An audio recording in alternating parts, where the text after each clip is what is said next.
For years, Instagram has been a place for wanderlust, filled with pictures of people exploring and adventuring all around the world. But now with the coronavirus pandemic in full swing, from the plywood-lined interior of his garage in San Francisco, I don't usually work in my garage. Instagram's CEO Adam Mosseri is asking his users to do what he is doing: stay at home.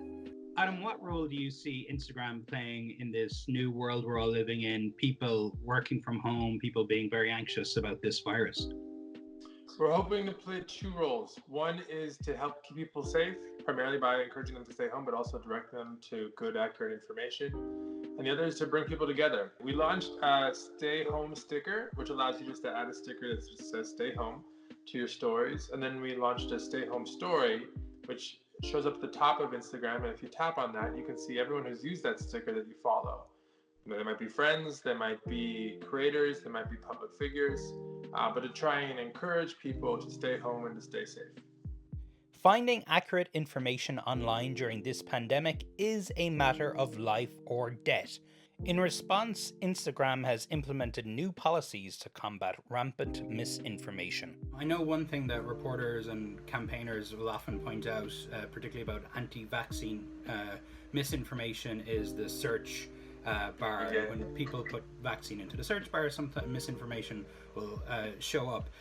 You guys seem to have figured out a way to address the issue with search around coronavirus. Can you explain to us how that works and why has it been such a challenge for Instagram? So what we've done is a couple different things. We actually, a week or two ago, put good information and links to places like the CDC on hashtags related to COVID-19 and coronavirus. That is actually the primary way people search. In general, I'm glad that we're doing this around hashtags and search. But if I'm honest, I actually think search in general on platforms like ours gets way too much attention because it's not something that people do that often. It's more important that people get good information when they come to the app in the first place, or that misinformation doesn't spread on the platform. But we just thought that given the reach our platform has, and given how intense this crisis is and how serious it is, that we wanted to take the opportunity to point more people towards good information, which is something that we almost never do in terms of just putting a banner at the top of Instagram for everyone worldwide. But these are extreme circumstances. But these new measures to tackle coronavirus misinformation mean new protocols and staff trainings. This is not an ideal time for everyone to be working from home. So having our workforce, particularly our moderators, work from home is creating all sorts of challenges that we need to work through. Just generally, the amount of output we should be able to expect on a per person basis is just going to go down. There's no way around that. So are there people at Instagram now whose job might not normally be moderation, but they've sort of taken it on as they work from home?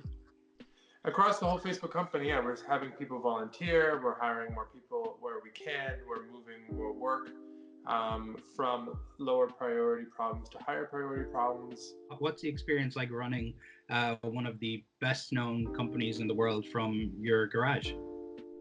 It's novel, for lack of a better word. It's been challenging, but I have it much better than most, I am sure. So I remind myself of that every day, and I feel grateful for what I have.